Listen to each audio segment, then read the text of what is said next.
क्षमा करे श्री राम, पीड़ा का धुआं मेरी दृष्टि पर छा गया था, जिसे आपने दूर किया है। धन्यवाद श्री राम। मैं अवश्य ही अपने शोक में डूबने के स्थान पर अपने कर्तव्य का पालन करूंगी। प्रभु श्री राम की, प्रभु श्री राम की, प्रभु श्री राम की।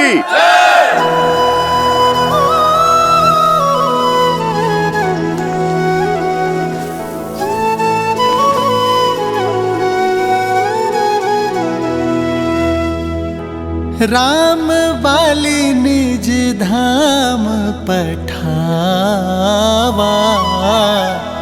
नगर लोग सब व्याकुल धावा।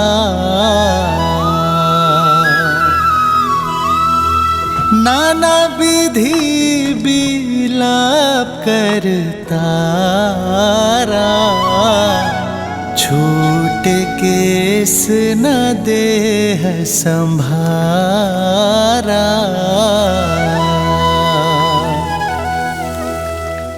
उमा दारू जोशित की नाई, सब ही नचावत राम गोसाई।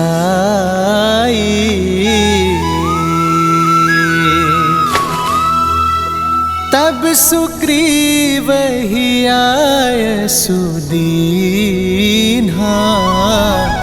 मृतक करम विधिवत सब कीन्हा।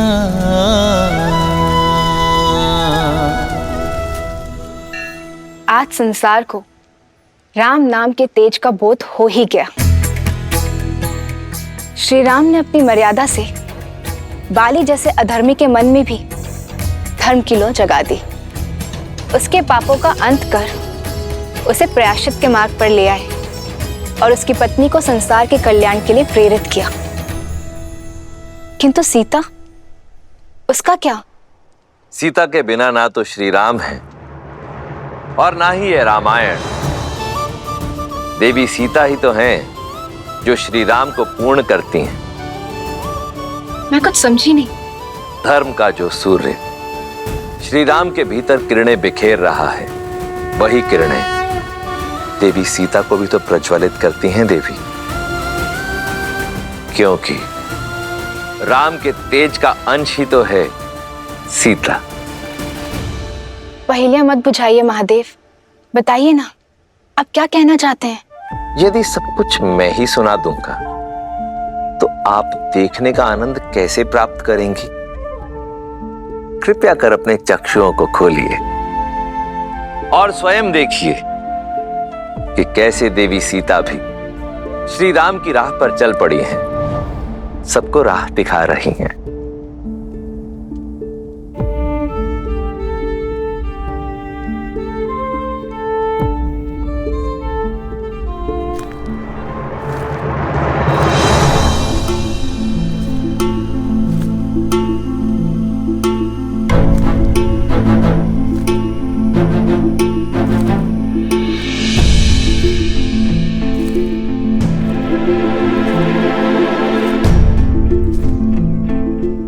मन का भार मन में नहीं रखना चाहिए।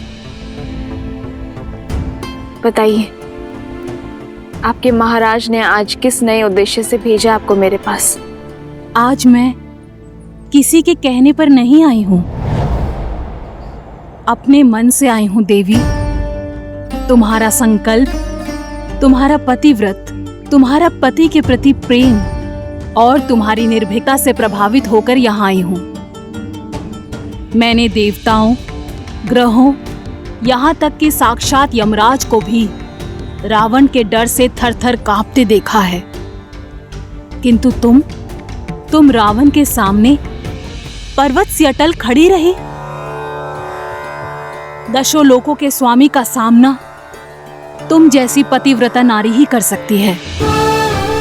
तुम्हारे मुख से राम नाम और उनका गुणगान सुनकर सोचती हूँ कि सच में कोई देवताओं सा मनुष्य हो सकता है क्या?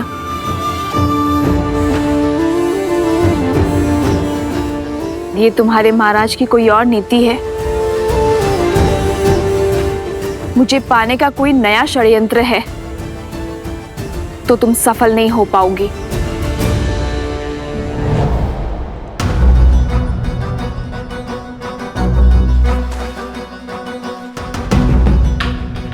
तुम्हारे संदेह पर दुख नहीं है मुझे। ये मेरे कर्मों का फल है। मैं राक्षसी हूं, लंकेश की सेविका हूं और तुम्हारी अपराधी। तुम मुझ पर विश्वास क्यों करोगी? किंतु एक स्त्री होने के नाते मेरी बात तो सुन सकती हो।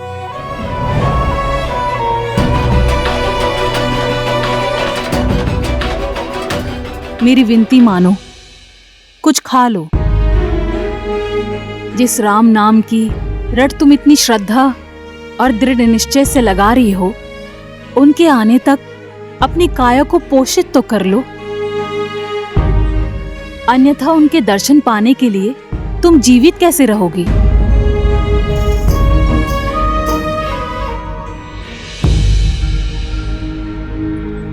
मैं अभी तुम्हारे लिए भोजन लेकर आती हूँ।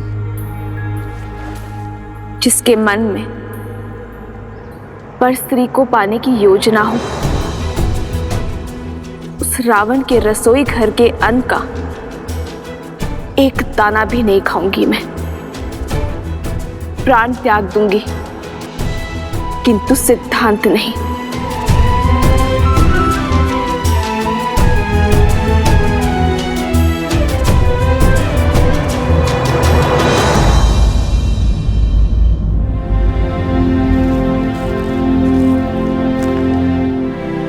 प्रणाम प्रभु। महाराज सुग्रीव स्वयं आए हैं आपको राजाभिषेक का निमंत्रण देने। हाँ प्रभु, आप ही के कारण ये असंभव संभव हो पाया है। आप ही के कारण मुझे किष्किंधा का राजभार संभालने का अवसर मिला है। आप ही के कारण मुझे मेरी पत्नी रूमा मिली है। आप ही की कृपा से किष्किंधा उत्सव के रंग में रंगा है। आप आए एक मित्र बनकर, परंतु हनुमान की ही भांति आपने हमें भी अपना भक्त बना दिया श्री राम। इसलिए आपको इस अवसर पर मुख्य अतिथि बनकर आना होगा।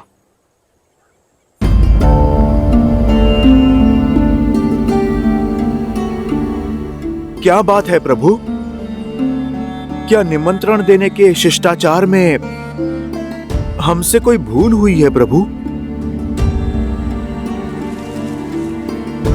ऐसी बात नहीं है हनुमान। सुग्रीव और देवी रूमा के मिलन की प्रसन्नता है मुझे, किंतु सीता के वियोग का दुख भी। न जाने मेरी पीड़ा का अंत कब होगा, न जाने मेरी सीता किस अवस्था में होगी। मुझे स्मरण कर, मेरी सीता ने अन्न ग्रहण की अभी होगा या नहीं? जब वो यातना में हो तो मैं किसी उत्सव का अंग कैसे बन सकता हूं हनुमान? मेरा मन मुझे स्वीकृति नहीं देगा। किंतु आज आपके लिए और समस्त वानर कुल के लिए बहुत बड़ा दिन है। इसका भरपूर आनंद लीजिए मित्र। इसलिए मेरे स्थान पर लक्ष्मण उत्सव में जाएगा।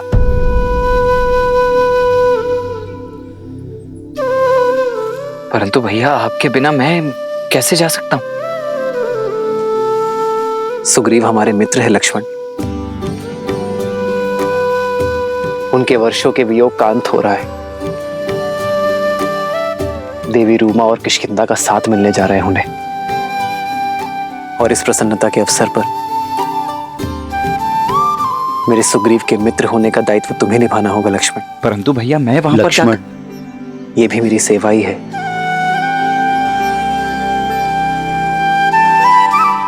जो आज्ञा भैया।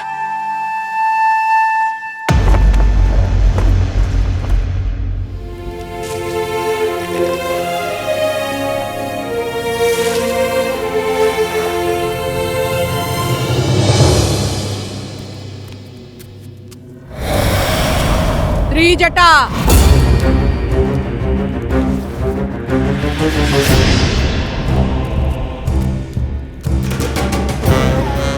अरे लंकेश की प्रिय अतिथि कैसी है?